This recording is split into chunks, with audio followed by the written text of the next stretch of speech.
Centra? Let's get on the ball with a bird's-eye view of a bittersweet story. It was 10 years ago this season that Mark Fidrych blew into the big leagues like a breath of fresh air. As a 21-year-old Detroit rookie, quickly nicknamed the Bird, Fidrych was a free-spirited sensation who won 19 games while capturing the hearts and minds of baseball fans everywhere. But today, he pitches hay instead of baseballs, farming 121 acres in Northborough, Massachusetts. His career ended by injury. Just 31, he still dreams about baseball, but with the perspective of a realist. You do have flashbacks, and you actually get into the game, but not cheering, just watching and saying, geez, if I was still out there today, you know, it'd be beautiful. But you're not, so you got to drop it and start your other life. That's the thing. Once you get out of the game, you can look back, have fun looking back, read your scrapbook, but you can't live on that. You got to live on what is today and not what was yesterday. For Fidrych, yesterday was every boy's fantasy.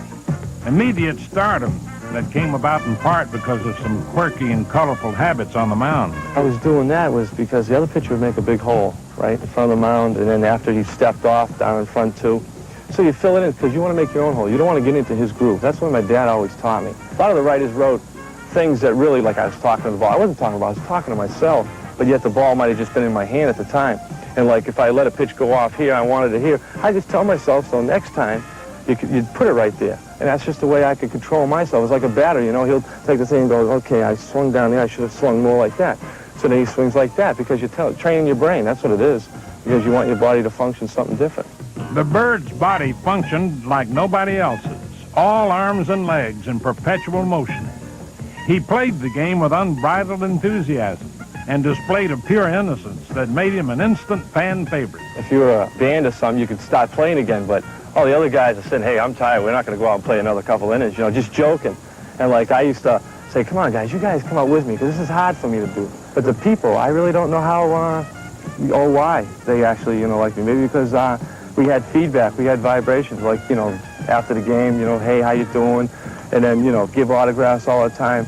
It seems like I owe it to people a lot, because you got to remember, when you're playing the game and they're cheering you, it makes you play a little bit better. To me, it was beautiful. But the beauty vanished abruptly. In spring training of '77, he suffered the first in a series of injuries that would end his career. Rusty Staub and I stand out in right field, and poor Rusty goes like this to me. He says, Mark, relax, man. He says, you're having a great spring training. He goes, you got a week left. He says, slow down, man. He says, let's, you know, just shag. You don't have to go and run to left field, you know, run to center field. Just relax and sit here.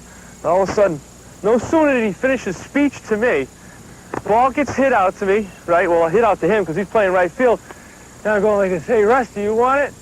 He says, no, you can have it, kid. I ran off after it, played the old high school days, dove for it, right? Came down. When I dove, I went like that. When I came, I went just like that. My knee gave out, and I went, oh, dang.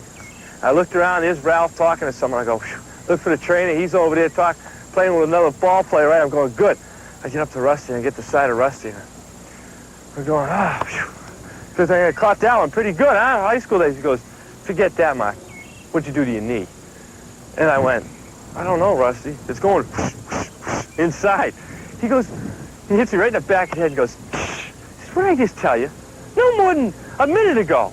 He says, and there you are. I mean, he says, go see the trainer. I said, nah, Rusty, let me, you know, work it out a little bit. Maybe it's just, you know, a little hyperextension, you know, it might not be nothing drastic. Then all of a sudden I'm running around, I'm going, I think it's drastic. I mean, I can actually feel it going boom, you know, swelling up. So I went and saw him. College, I blew the college out, man. Rusty never lets me forget about it. He says, you know, if you only listen to me. I said, well, just look at it this way, Rusty. If you went after the ball like you were supposed to because you're the right fielder, that would have never happened. You know, reversed it on him. He goes, oh, you know, it was unbelievable. But that's where it all started, right there.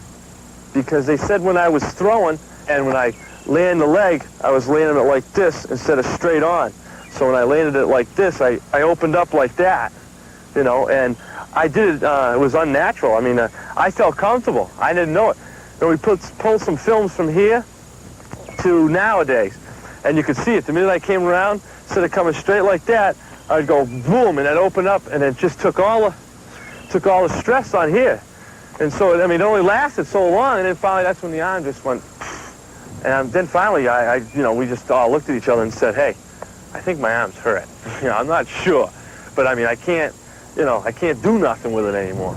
I mean, it's actually, to get it up to play catch, I had to, to throw it, because I was always in pain. But if I was smart, but see, I was so young at the time that I was afraid to say, I think I'm hurt. And I don't blame it on anyone but myself, because I could have been the man and said, hey, I'm hurt. I don't care what you guys say. I don't care, what the press say. It's my body. I'm not dying for you people, But yet I went and died. But Fidrych went down fighting. He spent most of the next 4 years in the minors trying to recover, periodically returning to the majors only to be disabled again. And yet he always kept a sense of humor.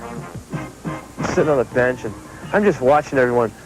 And like everyone knows, I used to always be loud, and I'm just sitting there observing. One day went by, the second day I'm observing. Then the third day, and I'm just getting my feet wet.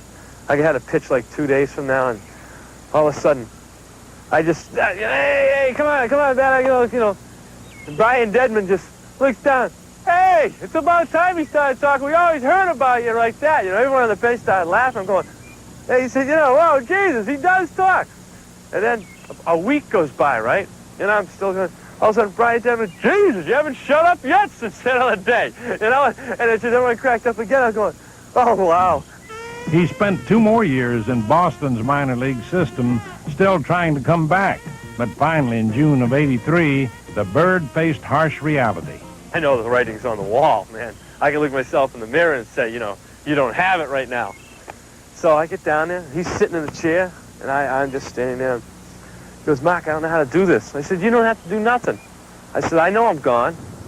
I said, he goes, well, what do you want to do? You want to get released?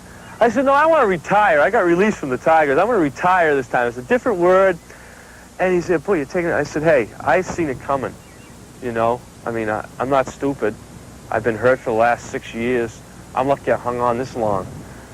And, he says, this is hard for a manager. And I'm going, yeah, I know how hard it is for a manager to release a guy, but I'm retiring, so you don't have to release me. And he said, I said, nah, I think it's time the kid's out of the game. The game's great loss, but the fans still remember his shining season of '76, even though Fidrych is now far removed from the ball field. I just have to say I thank them for not ever forgetting me. I mean, they just never have, and I hope they never do. And I try to live up to my aspects, but I'm only human, and just like they're only human. And it was a beautiful time, and I still love it because they still send me mail today. No money in pigs anymore. Canadians are flooding the market on us poor farmers. It's like a love, and love is different. They never dumped me yet, so we're still in love, I guess, with the fans. I mean, to me, that's beautiful. Thank the Lord that you got what you got, and be thankful for what you have today.